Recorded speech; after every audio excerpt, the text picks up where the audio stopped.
Bonjour à toutes et à tous.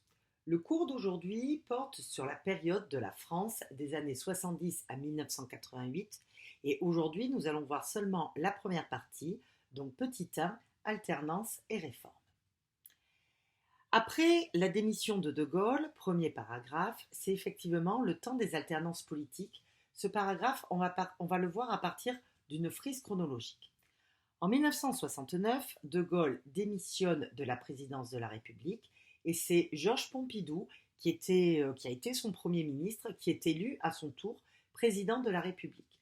C'est un gaulliste, donc on peut dire qu'il n'y a pas véritablement d'alternance politique, parce que sous sa présidence, c'est une sorte de politique gaullienne qui effectivement se poursuit. Pour autant, Georges Pompidou est malade et décède pendant son mandat. On organise donc des élections présidentielles en 1974. En 1974, c'est Valéry Giscard d'Estaing qui est élu président de la République. C'est un homme de droite, mais plutôt de centre-droit. Ce n'est pas considéré comme un gaulliste. Donc, centre-droit qui est représenté ici par cette flèche plutôt en bleu clair, on peut dire que c'est un premier changement dans la politique qui est menée. Nous y reviendrons tout à l'heure. 7 ans plus tard, nouvelles élections présidentielles, nous sommes en 1981, et s'affrontent à nouveau au second tour Valéry Giscard d'Estaing et François Mitterrand, comme en 1974, mais cette fois-ci, c'est François Mitterrand qui est élu président de la République. On va ici parler d'une alternance, puisque c'est le premier président socialiste élu sous la Ve République, et donc le type de politique qui va être menée sera différente de celle du mandat précédent. Or, je vous rappelle que la durée d'un mandat à l'époque pour le président de la République était de 7 ans et de 5 ans seulement pour les députés de l'Assemblée nationale. Nous avons vu précédemment qu'il faut bien évidemment, pour pouvoir conduire un gouvernement, qu'il y ait une majorité à l'Assemblée nationale qui soit celle du gouvernement. Donc à partir du moment où il arrive au pouvoir, François Mitterrand, comme la Constitution lui en donne le droit, dissout l'Assemblée nationale. AN ici, c'est pour Assemblée nationale. Ce qui lui permet, pendant les 5 ans à venir, de mener une politique de gauche, puisque en juin 1981, la majorité à l'Assemblée nationale est bien une majorité socialiste. Or, cette majorité, forcément, ne va durer que 5 ans. Autrement dit, les futures élections législatives vont se dérouler en 1986. Et en 1986, ce n'est plus une majorité de gauche qui est élue aux élections législatives, mais c'est une majorité de droite.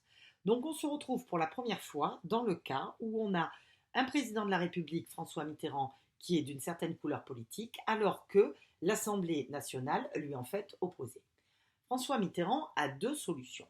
Soit il démissionne, comme par exemple l'avait fait De Gaulle en 69 parce qu'il s'estime désavoué, soit il reste au pouvoir comme la Constitution lui en donne le droit, puisqu'en fait la Constitution, à l'écrit, n'a jamais prévu véritablement ce type de figure. Et donc, il décide de nommer un Premier ministre de droite, puisqu'il doit être issu bien évidemment de la majorité de l'Assemblée nationale, et il va donc nommer Jacques Chirac comme Premier ministre. Le moment où on a un président de la République d'une certaine couleur politique et son Premier ministre qui lui est opposé, on appelle ça un temps de cohabitation. Ce temps de cohabitation va durer jusqu'en 1988. Donc pendant 2 ans, on va avoir une politique plutôt de droite. 86, marque-t-on bien, une alternance politique. Pourquoi seulement pendant 2 ans? Parce que 86 plus 2, ça fait 88, et c'est donc le moment des futures élections présidentielles. Vont s'affronter lors de ces élections présidentielles François Mitterrand avec son Premier ministre Jacques Chirac. Et en 1988, c'est François Mitterrand qui est à nouveau élu président de la République. Alors là, vous vous doutez de ce qui va se passer. Il va à nouveau dissoudre l'Assemblée nationale pour repartir avec une Assemblée nationale de la même couleur politique que lui et donc ne plus se retrouver en cohabitation. Mais on verra sur une autre vidéo ou dans un autre cours que cela ne va pas durer forcément très longtemps. Donc voilà la frise qu'il faut que vous ayez bien en tête pour pouvoir comprendre la suite. Maintenant, ce que l'on va voir, ça va être le temps de la présidence de Valéry Giscard d'Estaing et le temps de la présidence de François Mitterrand sur la période 81-86 de façon plus globale. Donc deuxième paragraphe, Valéry Giscard d'Estaing, le Kennedy français. Alors pourquoi Kennedy ? Parce que ça a été plutôt un modèle pour lui, c'est un jeune président. Alors oui, ne riez pas, il avait 48 ans et pour un président de la République, c'est plutôt jeune. Donc un président qui a 48 ans, qui est de centre droit et qui veut développer le modèle d'un président plus proche qu'un De Gaulle. Par exemple, assez régulièrement, il va s'inviter à dîner chez les Français. Il va offrir le petit déjeuner aux éboueurs. Ça change un petit peu de l'image d'un De Gaulle tel que vous avez pu le voir, notamment parmi ses discours. Et parmi les réformes qu'il met en place, ces réformes ont pour but d'ouvrir un petit peu plus la société. Nous sommes dans les années 70, on est bien évidemment après mai 68, donc il y a certaines évolutions qu'il faut mettre en place. Dès le début de sa présidence, il accorde la majorité à 18 ans, elle était à 21 ans précédemment, et il crée, j'y tiens, vous vous en douterez un petit peu, un secrétariat d'État à la condition féminine, donc pour essayer de redorer cette condition féminine. Donc pendant les premières années, il a une présidence qui se déroule plutôt pas trop mal, mais il va s'affronter à un certain nombre de difficultés économiques. C'est effectivement à ce moment-là que le contexte international évolue et que l'on arrive à ce qu'on appelle la crise des années 70 qui marque la fin des Trente Glorieuses. Cette crise des années 70 s'explique notamment par deux chocs pétroliers, un en 1973 et l'autre en 1979. Vous avez sur le graphique l'évolution des prix du pétrole brut de 1970 à 2003. Ici, les deux dates qui nous intéressent sont celles que je viens de citer. Si vous regardez la courbe, vous voyez qu'au début des années 70, le pétrole, qui était l'énergie largement la plus répandue, était finalement très peu cher. Et qu'on a, à partir de 1973, un premier choc pétrolier qui est lié à un contexte particulier, le contexte de la guerre de Kippour, et on remarque en 1979 un second choc pétrolier qui est encore plus fort que le premier. C'est quoi un choc pétrolier ? On le voit bien, je pense, sur le graphique. C'est une augmentation brutale des cours du pétrole. Alors comme c'est la première énergie utilisée, forcément cela déstabilise l'économie, qui rentre dans ce qu'on appelle en stagflation. Stagflation, cela signifie qu'il y a une forte inflation, autrement dit les prix augmentent beaucoup, et parallèlement à cela, on a une faible croissance. Ce qui caractérisait la période des Trente Glorieuses, c'était un taux de croissance à peu près 5% par an. À cette époque, en taux de croissance, on est plutôt à 1, 1,5, 2 les bonnes années. Et donc, cela marque pour les pays occidentaux et la France un phénomène de désindustrialisation. Ce sont les premières délocalisations industrielles des industries de masse, c'est-à-dire qui emploient beaucoup des industries lourdes. On va les délocaliser en direction de pays qui ont une main-d'œuvre peu chère et cela commence à entraîner un chômage de masse. Un chômage de masse, c'est aussi la grosse différence avec les Trente Glorieuses où on avait un taux de chômage qui était extrêmement faible. Un chômage de masse, cela signifie que ça concerne finalement une grosse partie de la population. Et donc forcément, ce contexte international touche particulièrement la France, qui avait une forte dépendance au pétrole. Nous, on en produit très très peu, on est quasiment obligé d'en importer la totalité. Et en France, on connaît donc une hausse de l'inflation et du chômage, un peu comme partout. En 1981, 7% de la population active était au chômage. En comparaison, c'est beaucoup moins qu'aujourd'hui, mais par rapport aux Trente Glorieuses où on était plutôt à 2% de la population active, cela fait forcément une grosse différence.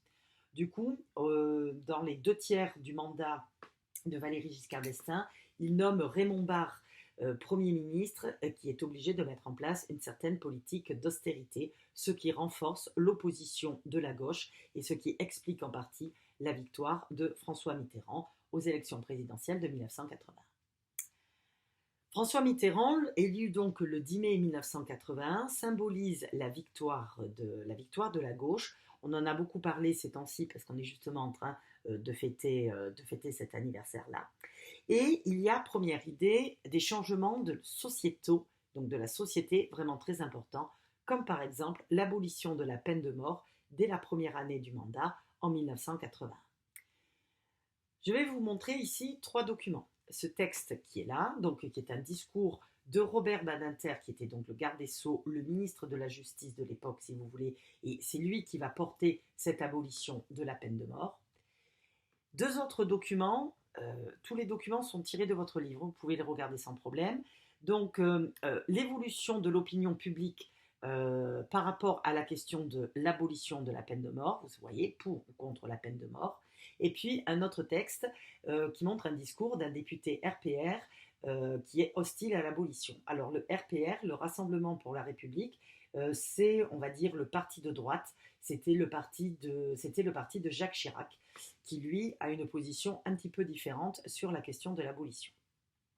Vous allez donc prendre ces trois documents et je vais vous demander de rédiger une synthèse qui va constituer la trace écrite de cette partie donc sur l'abolition de la peine de mort. Je voudrais que vous me fassiez une synthèse de ces documents pour me raconter effectivement comment s'est déroulé, enfin pardon, pas comment s'est déroulé, je reformule, quels sont les arguments qui sont utilisés pour ou contre l'abolition de la peine de mort et vous allez confronter ces arguments avec l'opinion publique à cette époque.